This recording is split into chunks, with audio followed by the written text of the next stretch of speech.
Esto es Torre Fuerte. Continuando con la serie, Reset, escucha el mensaje, de culpables a perdonados, con el hermano Alejandro Luna. Por favor, le pido que me acompañe ahí en su Biblia. Acompáñeme por favor a la carta a los Efesios, Efesios capítulo 1. Recuerde que estamos en esta serie llamada Reset, que tiene la idea de comunicar esta especie de reconfiguración, ¿no? de cosas que cambian a raíz de lo que Cristo hace. Y el tema que vamos a estudiar hoy es de condenados a perdonados. En semanas anteriores hemos tenido temas similares, por ejemplo, de esclavos a libres, ¿no? En este reset, en esta reconfiguración, en estos cambios que hemos tenido en Cristo Jesús, bueno, pues viene nuestra condición de condenados a perdonados. Le pido por favor que tenga ahí su Biblia en el capítulo 1 de Efesios, porque vamos a tomar algunos pasajes para de esa manera nosotros poder estudiar acerca de este cambio de condición de condenados a perdonados. Mire, todos hemos cometido errores en nuestra vida y errores de consecuencias graves, ¿no? Lamentables. Quizá algunos han causado un accidente, quizá algunos han realizado una mala inversión, quizá algunos han sido infieles con la pareja, quizá han expresado palabras hirientes, y me incluyo, ¿no? De repente hemos permitido el abuso de otros, o hemos abusado sobre otros, o quizá no hemos puesto límites y hemos permitido el abuso sobre nosotros, hemos defraudado la confianza o hemos traicionado, hemos mentido para sacar provecho de situaciones, quizá hemos permitido que los problemas crezcan porque no queremos enfrentar las situaciones, etcétera, etcétera, etcétera. Y por eso es que muchas personas de repente caen en malas prácticas, como es el caso de las adicciones, como es el caso de los fraudes. Bueno, vamos, hasta hay gente que se pone a jugar pádel, ¿no? Así es de terrible todo esto. No es cierto. Saludos para todos aquellos que juegan pádel. Todos hemos fallado alguna vez. No hay quien no tenga una razón para pedir perdón por una falla que ha cometido. Si alguien dice, no, yo no tengo nada de qué pedir perdón, de entrada ya debería estar pidiendo perdón. Y no es que no tenga razón para pedir perdón, simplemente no tiene la voluntad y la humildad para hacerlo. De la misma manera, todos hemos fallado delante de Dios, todos le hemos fallado a Dios. No hay quien no haya pecado. Dice la palabra, por cuanto todos pecaron, todos están destituidos de la gloria de Dios. Y son de estos pasajes que vale la pena apropiarse para uno mismo, ¿no? Es muy padre hablar en primera persona de promesas, etcétera, pero a veces vale la pena decir, por cuanto todos pecamos, todos estamos destituidos de la gloria de Dios. Esto es un tema que es ríspido. El mundo actualmente condena al cristianismo por predicar una doctrina de condenación, ¿no? O sea, ¿cómo me puedes decir que yo he ofendido a Dios y que ahora tengo una deuda con Él que tengo que pagar si nunca le he causado ningún mal, ¿no? Por eso es que filosofías orientales, sobre todo religiones orientales, pues tienen mucho éxito actualmente. ¿Por qué? Porque el centro de su pensamiento radica en buscar una mejor versión de ti mismo y no tanto de pagar la deuda que tengas con algún Dios, ¿no? Pero mi hermano, te lo tengo que decir, nuestra deuda con Dios es tan real como real es el pecado. Esto no es nuevo, esto es histórico. Para los que les gusta esto de la estudiada, hay un personaje en la historia de la iglesia llamado Agustín de Hipona. Y él hablaba acerca de la imputación del pecado en Adán. Adán pecó y ese pecado lo tenemos también nosotros, lo que se conoce como el pecado original. Y es por este pecado imputado que de entrada nosotros necesitamos de la gracia de Dios. La némesis de Agustín de Hipona, el archirrival de Agustín de Hipona es un hombre llamado Pelagio. Este hombre decía que no existía el concepto de pecado original, que lo único que pasó es que Adán nos dejó un mal ejemplo, que el hombre no necesita de salvación, el hombre lo único que necesita es tener una buena relación con Dios y punto. Pero mi hermano, la Biblia es enfática. La Biblia habla de la realidad del pecado y de la deuda que se tiene con Dios. No hay justo, ni aun uno, no hay quien entienda, no hay quien busque a Dios. todos se desviaron, dice la palabra, a una se hicieron inútiles. Vamos, hasta Paquita, la del barrio, ya lo venía diciendo, ¿eh? No hay quien haga lo bueno, no hay ni siquiera uno. Por eso Pablo dice, por cuanto todos pecaron, todos están destituidos de la gloria de Dios. Sí, tú y yo, mi hermano, estábamos condenados por la rebeldía de Adán, pero también por nuestras rebeldías. También nosotros teníamos nuestra historia, ¿no? Teníamos nuestros detallitos. Y el pecado nos condena a esclavitud, nos lleva a ser esclavos del pecado. Sin embargo, hay quienes llegan a pensar así, muy parecido a Pelagio, que lo que hacen es suficiente para estar bien con Dios y no fallar a Dios. Y te pongo este ejemplo, un personaje de la Biblia que es Pedro, el apóstol. Él era una persona que confiaba mucho en su lealtad para con Jesucristo. En una ocasión Jesús anuncia a sus discípulos que tenía que sufrir y entonces Pedro, Peter para los cuates, en una muestra de lealtad le dice al Señor, lejos esté que esto te acontezca, ¿no? Lejos esté de ti que esto te acontezca, esto no te sucederá en ninguna manera. En el texto está implícito el pronombre nosotros, o sea, lo que Pedro le está diciendo prácticamente al Señor Jesucristo es, no vamos a permitir que esto te pase. Y entonces Jesús reprende a Pedro, le llama Satanás, por pretenderle hacer tropezar por medio de una trampa, una alternativa fuera de la voluntad del Padre disfrazada de protección y bienestar, y por ver las cosas humanamente y no de acuerdo al plan de Dios. En otra ocasión, tras el encuentro entre Jesús y un joven rico, este joven que no puede renunciar a sus riquezas porque confiaba en sus riquezas, dice la palabra que él se va muy triste. Y entonces el Señor se queda ministrando a sus discípulos y les habló de lo difícil que es entrar en el reino de los cielos. Y entonces, pues los discípulos quedan muy desanimados y preguntan, pues entonces, ¿quién podrá ser salvo? Si dices que es más fácil pasar el camello por el ojo de una aguja, ¿quién podrá ser salvo? Y entonces Jesús les comienza a hablar acerca de la posibilidad divina frente a la posibilidad humana. Todo aquello que parece imposible soltar porque pareciera que nuestra vida depende de ello, en Dios sí es posible hacerlo. Y entonces Pedro, nuestro buen amigo Peter, expresa una declaración de lealtad, pero va a ser muy egoísta. Porque Pedro le dice al Señor, nosotros hemos dejado todo para seguirte. ¿Qué recibiremos a cambio? Y mira, Jesús no reprocha la pregunta. Ahí Jesús tuvo para haberle dado una buena reprimenda a Pedro. Sin embargo, no reprocha la pregunta, sino que le responde a todos los discípulos que en su futuro reinado ellos estarían sentados en tronos juzgando a las 12 tribus de Israel. Tiempo después los discípulos están tomando la última cena, cantan un himno, salen hacia el monte de los olivos y entonces Jesús les dice que se van a escandalizar de él y terminarán huyendo, abandonándole, ¿no? Y nuevamente nuestro amigo Peter hace su declaración de lealtad, aunque todos te abandonen, yo no te abandonaré. Jesús sabe que su tiempo está por ocurrir muy pronto, el tiempo de su sacrificio, y entonces decide que ya es hora de confrontar la falsa lealtad de su amigo y predice su triple negación antes de que cante el gallo. Y a pesar de que Pedro juró que nunca le negaría, cuando Jesús fue apresado, Pedro le negó 3 veces con injurias, con insultos, maldiciones, con groserías, con palabrotas, pues. Y entonces, mis hermanos, Pedro escuchó el peor sonido que sus oídos pudieron haber escuchado, el canto de un gallo. De hecho, la versión de Lucas en su evangelio dice que después de la tercera negación, dice que Jesús ve a Pedro.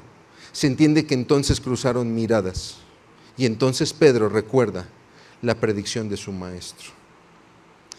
Algunos afirman que Pedro negó 3 veces porque estaba negando a Dios y era negar a las 3 personas de la Trinidad. Bueno, mi hermano, yo no sé, creo que eso es ir más allá de lo que dice el texto, pero hay una cosa que sí nos dice el texto. Hay algo que sí dice la Biblia y es muy claro. Dice que Pedro sale de ese lugar y llora amargamente. Y mi hermano, lo entendemos, Pedro había fallado al Señor y sentía condenación. Entonces vamos a estudiar un pasaje que nos recuerda que hemos fallado a Dios, porque es importante, mis hermanos, que no olvidemos que hemos fallado a Dios, porque si lo hacemos, Podemos volvernos soberbios y estar criticando a otros que fallan delante de Dios, pero también es importante, mis hermanos, saber que Él nos ha perdonado para que tú y yo no vivamos en condenación, para que tú y yo seamos capaces también de perdonar a otros e incluso a nosotros mismos. Entonces, vamos a estudiar 7 razones por las cuales sabemos que somos perdonados. Quiero aprovechar este espacio para agradecer porque el Ministerio de Mujeres Torrefuerte me dio este obsequio muy hermoso. Es una Biblia de llavero que sí tiene las escrituras, o sea, si abren ustedes la Biblia, está todo.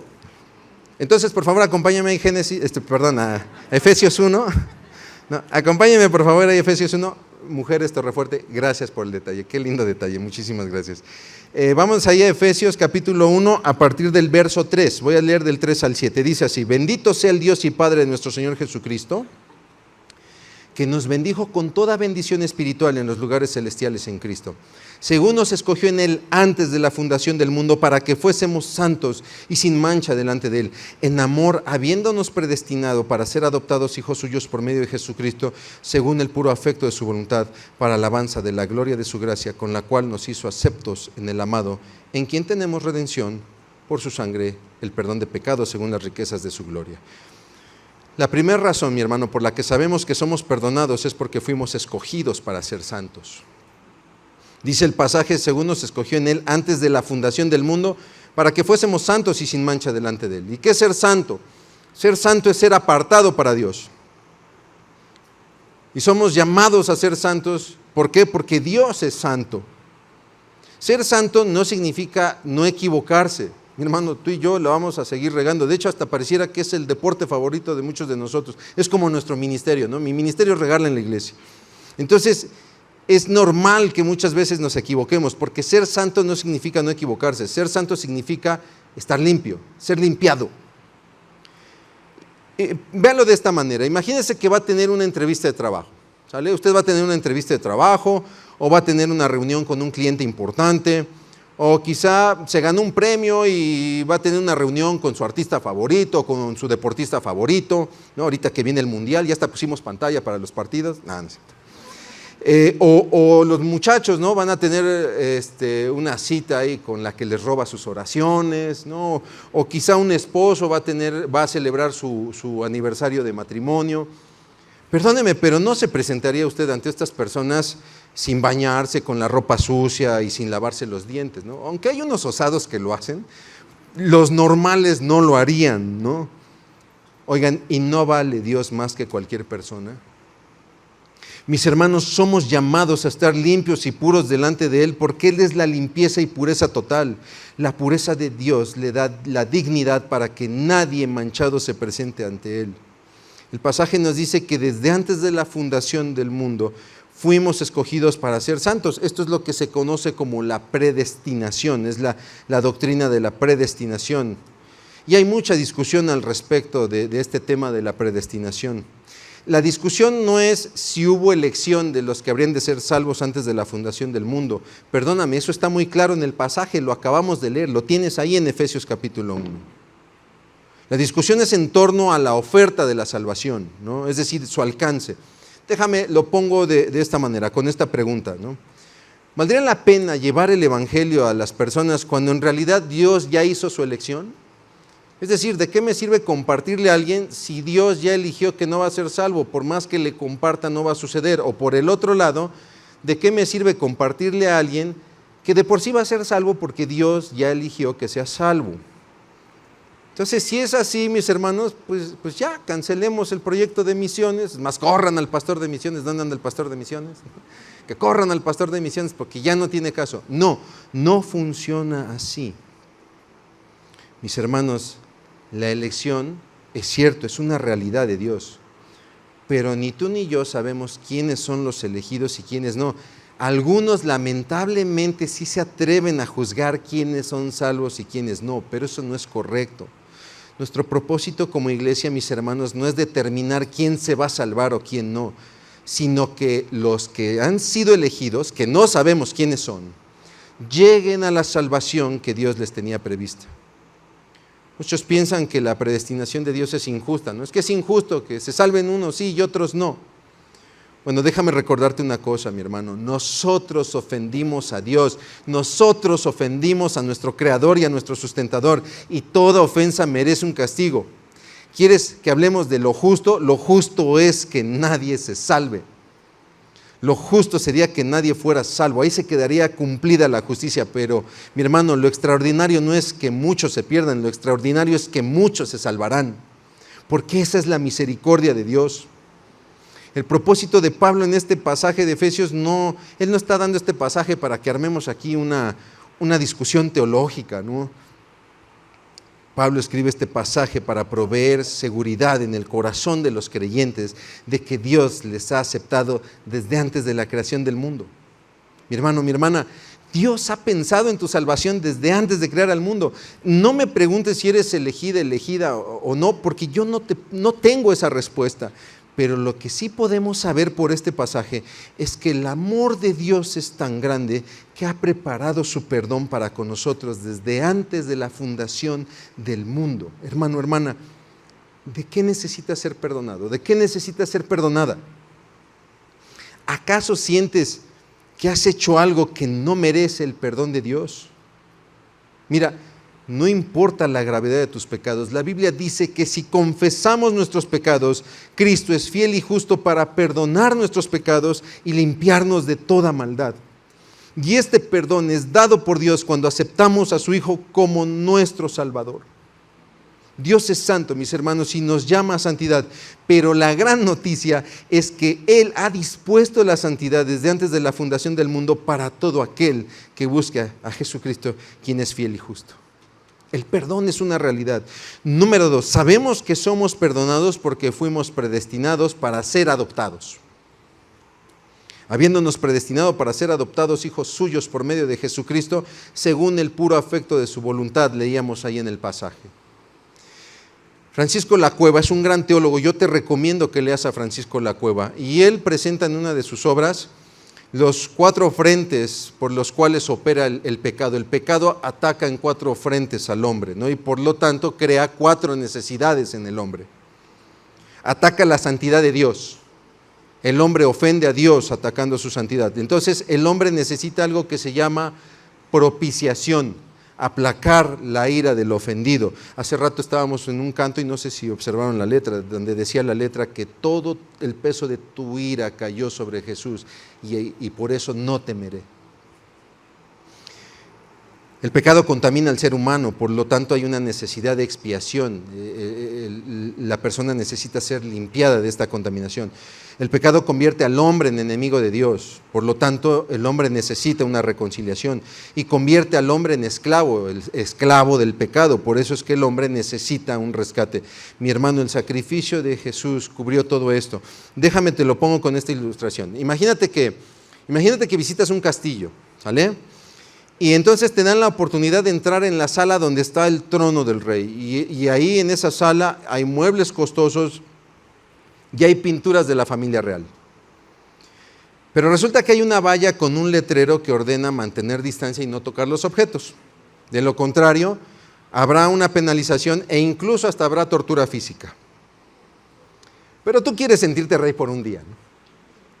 Y como buen mexicano, te saltas la valla, le pides a la persona que va contigo que te tome una foto y te vas a sentar ahí en el trono del castillo. Pero resulta que al hacerlo empujas una lámpara y esta empieza a tirar varias cosas y se empiezan a destruir los muebles y se empiezan a dañar las pinturas, los cuadros. Alguien tiene que pagar por los daños y sufrir las consecuencias. El rey está molesto. Tú estás marcado como delincuente y empiezas a sentir rechazo hacia el rey porque sabes de tu castigo aun cuando tú desobedeciste. Eres considerado enemigo de la corona y eres puesto en prisión, listo para la tortura. Pero imagínate que el príncipe, que por cierto es el hijo único del rey y es muy querido por el rey, entrega toda su fortuna para cubrir los gastos. Y no solamente cubre los gastos, sino que sufre la tortura que te tocaba a ti. Después el príncipe habla con el rey para aplacar su enojo, haciéndole ver que tú eres alguien muy querido por el príncipe. Y el príncipe se acerca a ti, para decirte que Él ya pagó por la deuda y te hace ver que el rey no es un ser malo. Te explica lo valioso que era para el rey, para su padre, lo que tú dañaste. Tú ya no sientes rechazo por el rey, sino vergüenza y hasta arrepentimiento. El príncipe hace ver al rey y a todo el reino que a pesar de tu desobediencia, tú ya no eres enemigo de la corona, sino que incluso hasta estás dispuesto a vivir por el reino. El príncipe te dice que ahora eres libre de todo el daño que causaste. El príncipe ha hecho propiciación, expiación, reconciliación y rescate. ¿No regresarías a tu casa con mucho gozo? Pues, ¿qué crees? Que ahora el príncipe te dice que en el castillo hay una habitación preparada para ti, porque ahora no solo has dejado de ser enemigo de la corona, ahora perteneces a la familia real, ya que el príncipe también buscó tu adopción delante del rey. Recuerda, el rey ama a su hijo único y ama a todo aquello que su hijo ama. Ese es nuestro Dios. Desde antes de la fundación del mundo, no solo nos escogió para ser apartados para Él, desde antes de la fundación del mundo determinó en su gran amor hacernos hijos suyos si entregamos nuestro corazón a Cristo. Nuestro Rey nos ama tanto, mis hermanos, que nos ha perdonado apartándonos y adoptándonos desde antes de la creación, simplemente porque así lo quiso, según el puro afecto de su voluntad, dice la Reina Valera. Y no sé si alguna vez has sido víctima del puro afecto de la voluntad. Como por ejemplo cuando papá o mamá no nos daban permiso, ¿no?, para salir y le preguntábamos, oye, ¿pero por qué? O cuando nos mandaban a hacer algo que no queríamos hacer y ahí pataleando, ¿no?, hacíamos nuestro berrinche, y es que ¿por qué? Y entonces la respuesta de papá o de mamá era, amado hijo, es por el puro afecto de mi voluntad. Todos los que son de la vieja guardia dijeron, no te dice así. Yo no sé ustedes, mi mamá así me hablaba. No es cierto. Saludos a mi mami que sigue las transmisiones. Mami, saludos, es mi tlaxcalteca favorita. No, lo que nos decían es, porque se me da la regalada gana. Hermanos, bendito sea el Dios que le dio su regalada gana predestinar su perdón para con nosotros. Bendito sea Dios que en su regalada gana tiene pensamientos de paz y no de mal para con nosotros, para darnos una esperanza. Bendita sea la regalada gana de Dios que muestra misericordia para con nosotros a pesar de nuestras fallas. Tercera razón, sabemos que somos perdonados porque fue al costo de su sangre, de la sangre de Jesús. Dice el pasaje, en quien tenemos redención por su sangre, el perdón de pecados según las riquezas de su gracia. Mi hermano, el pecado no solo nos mancha, nos endeuda, y el pecado demanda un precio. Dice la palabra que la paga del pecado es la muerte. Y por tratarse de una deuda entre el hombre y Dios, más bien del hombre para con Dios, entonces se requería que el pago fuera realizado por un hombre. Pero el pago implica entregar la vida, por lo que se requería de una vida que cubriera el pago de todos nosotros, y ningún hombre valía la vida de toda la humanidad. Y es aquí cuando entra Jesús. Jesús, el Hijo de Dios, se hace hombre para pagar por nuestros pecados y darnos vida eterna. Por eso es que Jesús es el perfecto Dios y perfecto hombre, que cubre perfectamente nuestra deuda. Jesús derrama su sangre humana representando a la humanidad, y Jesús se entrega como el Hijo de Dios para cubrir a toda la humanidad. Ojo, no fue un pago a Satanás, porque la deuda no era con Satanás, fue un pago hecho al Padre. Satanás no fue el ofendido en el huerto, Satanás fue quien engañó para que el hombre ofendiera a Dios en el huerto. Y cuando tú y yo de repente observamos estas escenas de la pasión de Cristo, por ejemplo, son escenas pues desgarradoras, ¿no?, donde vemos la sangre, cómo le ponen la corona de espinas, cómo sale la carne viva, etcétera. Mi hermano, tenemos que estar conscientes que hay cosas que son más espantosas que las heridas visibles de Cristo. Dios cargó el pecado de todos nosotros en Él. Al que no conoció pecado, Dios lo hizo pecado. Cantábamos, todo el peso de tu ira fue sobre Jesucristo.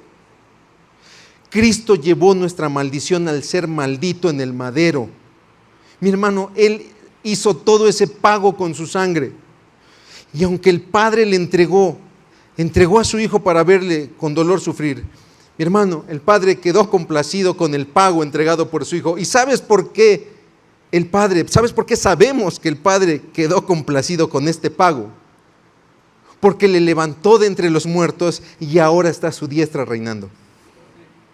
Seguimos ahí, versículo 8, vamos del 8 al 11.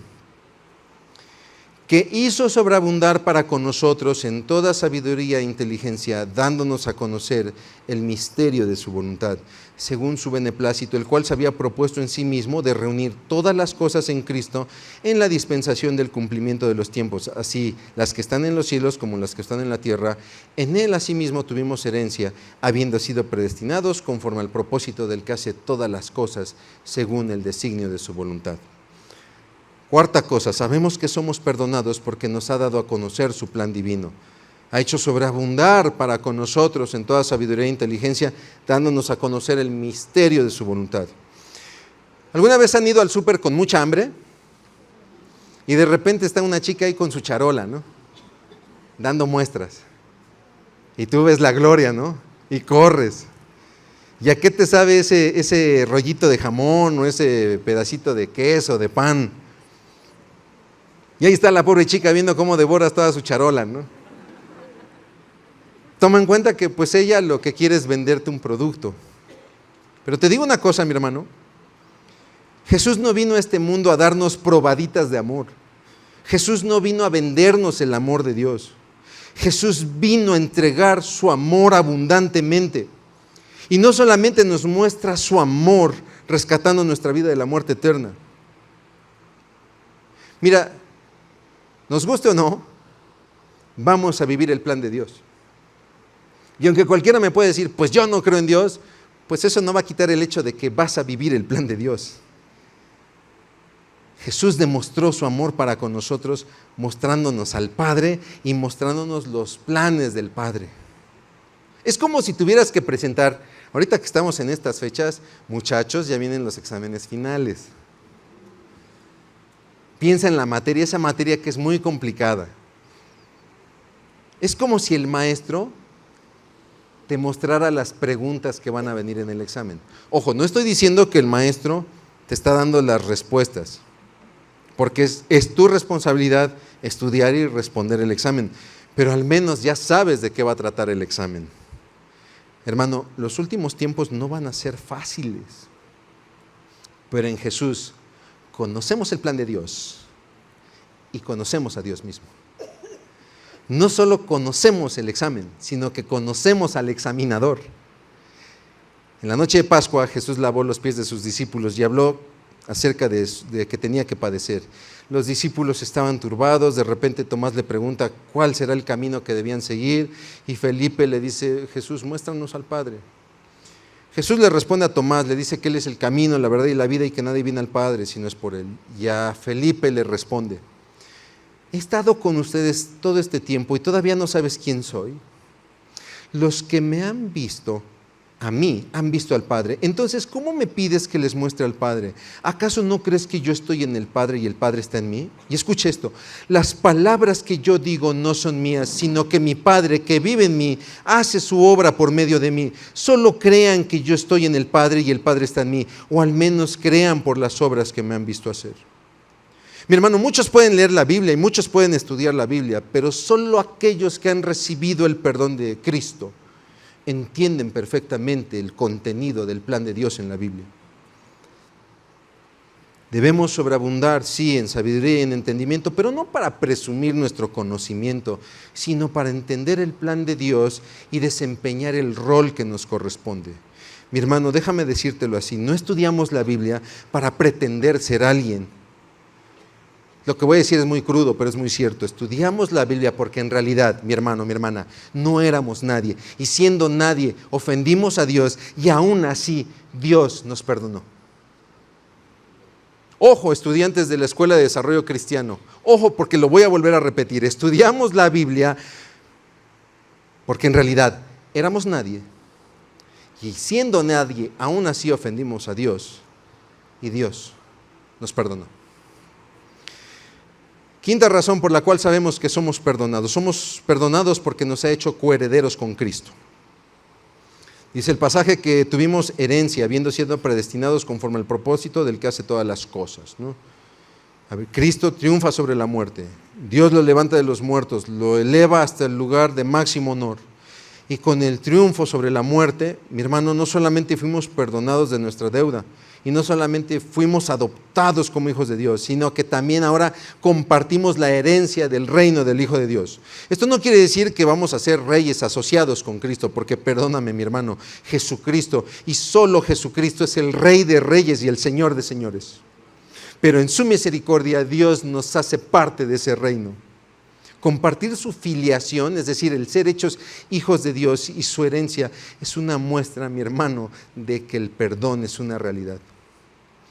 Versículos 12 al 14 dice: a fin de que seamos para alabanza de su gloria, nosotros los que primeramente esperábamos en Cristo, en Él también vosotros, habiendo oído la palabra de verdad, el evangelio de vuestra salvación, y habiendo creído en Él, fuisteis sellados con el Espíritu Santo de la promesa, que es las arras de nuestra herencia, hasta la redención de la posesión adquirida para la alabanza de su gloria.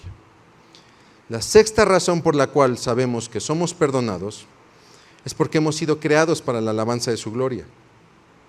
Mi hermano, solo aquellos que han experimentado el perdón de Dios pueden alabar verdaderamente. Perdóname, pero muchos podrán cantar, podrán levantar las manos, pero lo harán de una manera religiosa. Pero Jesús habló de la hora en que los verdaderos adoradores adorarían en espíritu y en verdad. Y esa hora en Cristo ya es una realidad. Los verdaderos adoradores son aquellos que han experimentado el perdón de Dios en su vida porque se han arrepentido y la han buscado. Mira, te lo explico con esta historia. Simón invita a comer a Jesús. Simón es un fariseo que invita a comer a Jesús. Y cuando están sentados, dice la Escritura que llega una mujer de la ciudad. La Biblia la describe como una pecadora. Se recostó, dice, y comenzó a llorar, ¿no? Y entonces comienza a lavar los pies de Jesús con sus lágrimas, a secar los pies con sus cabellos y a ungirlos con aceite. Y entonces Simón pensó dentro de sí: si este hombre fuera verdaderamente un profeta, sabría qué clase de mujer es la que lo está tocando. Y entonces Jesús le habla a Simón acerca de dos deudores. Uno debía 500 denarios a su amo y el otro solamente 50 denarios, que ya era una gran fortuna, Y ambos no tenían para pagarle al amo. Y entonces el amo les perdona la deuda y le pregunta a Simón: ¿cuál de los dos deudores crees que amará más a su amo? Y mi hermano, perdóname, la respuesta no requiere de grandes conocimientos de administración, de contaduría o de teología, ¿no? Pues el que debía más. Entonces Jesús hizo lo que más ofendía a los fariseos, porque lo empieza a comparar con un pecador. ¿Ves a esta mujer? Entré en tu casa y no me diste agua para mis pies, mas esta ha regado mis pies con lágrimas y los ha enjugado con sus cabellos. No me diste beso, mas esta desde que entré no ha cesado de besar mis pies. No ungiste mi cabeza con aceite, mas esta ha ungido con perfume mis pies, por lo cual te digo que sus muchos pecados le son perdonados, porque amó mucho. Mas aquel a quien se le perdona poco, poco ama. Mientras que un fariseo se acerca a Jesús para criticarle, una mujer le busca para recibir su perdón. Tenemos un fariseo que se jacta de cumplir la tradición, aunque en realidad no lo hizo, porque no dio agua a su huésped, no como yo que sí tengo mi agüita, no le dio beso de bienvenida y no ungió su cabeza con aceite como dictaban las normas de hospitalidad de la época. Pero tenemos una mujer que, yendo más allá de las normas, adoró a Jesús y encontró el perdón de sus pecados. Mientras que este mundo es como los fariseos que no quieren tener contacto con los pecadores para no contaminarse. Jesús, mis hermanos, Jesús está dispuesto a perdonar a todo aquel que se acerque a Él, no importando el tamaño o la gravedad de sus pecados.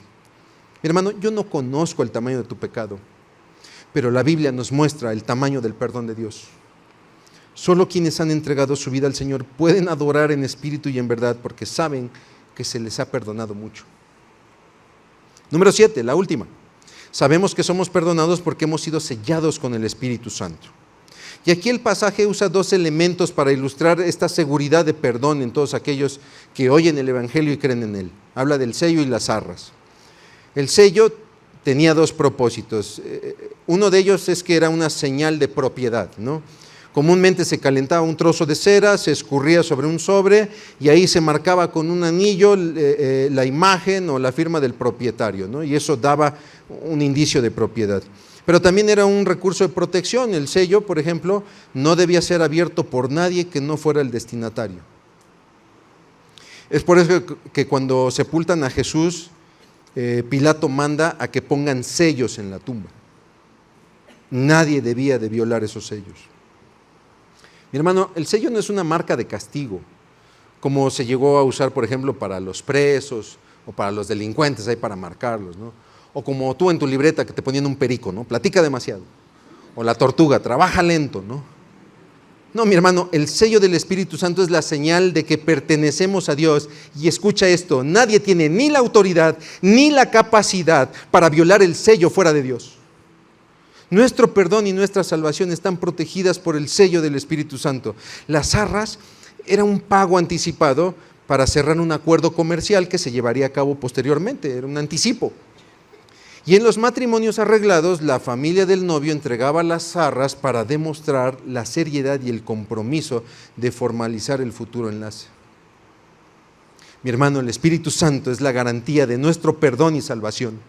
Nadie puede arrebatar nuestro perdón si en verdad nos hemos arrepentido delante de Dios. El perdón es una realidad. El perdón es verdadero porque Dios es verdadero. Y quizá, sí, es cierto, hemos dicho o hemos hecho cosas que a los ojos del hombre no merecen perdón, pero recordemos que Dios no es hombre para que mienta, ni hijo de hombre para que se arrepienta. Quizá alguien aquí en este lugar ha hecho o ha dicho cosas de las cuales se avergüenza delante de Dios y cree que no merece su perdón. Te termino de contar rápido la historia de nuestro buen amigo Peter. Pedro tenía mucho pesar. Había seguido por mucho tiempo a Jesús y ahora no solamente lo había abandonado, sino que lo había negado. Y mientras que Pedro observaba de lejos cómo Jesús era castigado, pensando que en el corazón de Jesús habría decepción, Pedro no entendía que en esos momentos su Señor estaba gestando el perdón de Dios para su vida y para tu vida y para mi vida. Pedro era el discípulo que siempre hablaba, siempre que el Señor preguntaba algo o hacía un comentario, luego Pedro hablaba. Y quiero que observes esto, porque días después de que Jesús resucita, la palabra nos dice que se aparece a varios de sus discípulos, en varias ocasiones. Y en una ocasión, Juan en su evangelio nos dice que Pedro estuvo con otros discípulos pescando toda la noche y no habían pescado nada. Al amanecer, Jesús se aparece ya resucitado en la orilla de la playa y les grita que echen la red del otro lado. Y entonces echan la red del otro lado y ya no la pueden sacar por tantos peces. Mi hermano, esto es un déjà vu, ¿eh? Esto ya le había sucedido a los discípulos. Fue cuando Jesús los llama al iniciar su ministerio. No habían pescado nada en toda la noche. Jesús les pide la barca para predicar, termina de predicar y le dice a Pedro, arroja la red. Y Pedro dice, perdóname, yo soy el especialista en pesca, no pescamos en toda la noche, pero bueno, pues en tu nombre echaré la red.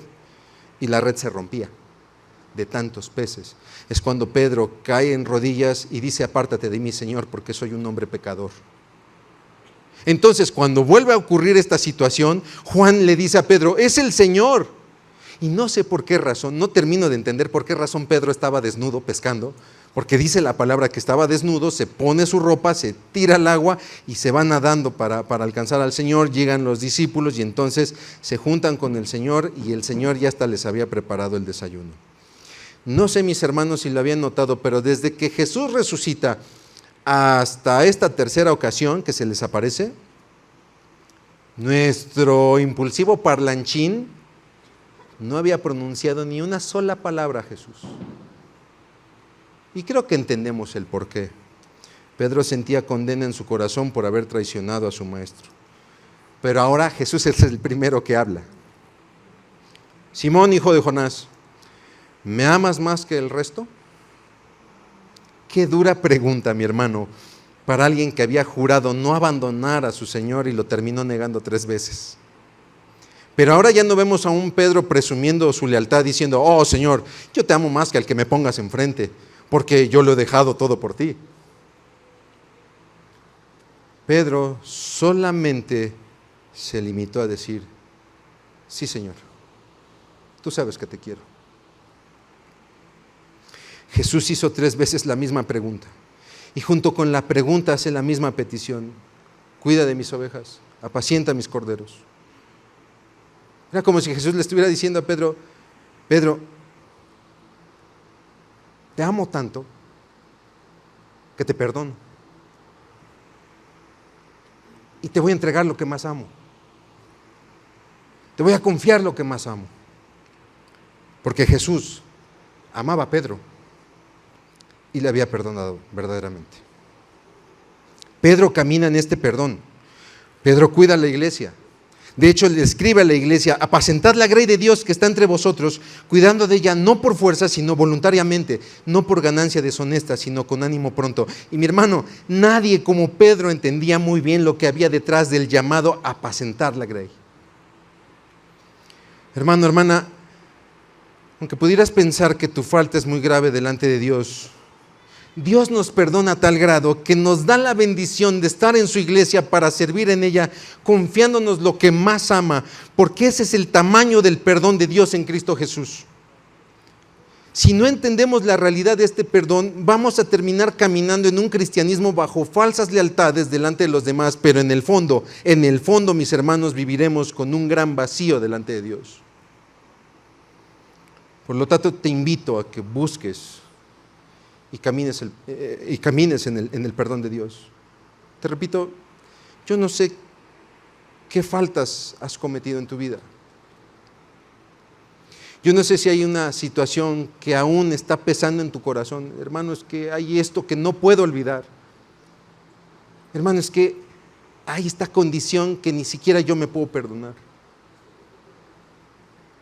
De repente hasta cosas que afectan en nuestra apariencia y somos los primeros que no nos aceptamos. Pero déjame leerte esto. Es el Señor Jesucristo hablando, dice, de cierto os digo, el que oye mi palabra y crea al que me envió, tiene vida eterna, y no vendrá condenación, mas ha pasado de muerte a vida. Si alguno aquí siente la necesidad de buscar el perdón de Dios para su vida, déjame orar por ti. No te voy a pedir que levantes la mano, no te voy a pedir que te pongas de pie. Simplemente dame el privilegio de poder orar por ti. Vamos a orar juntos y vamos a pedir por el perdón de Dios. Acompáñame a orar, por favor. Bendito Padre Dios, en el nombre precioso de Cristo Jesús. Padre, tú nos conoces, Padre, a ti no te podemos engañar, mi Dios.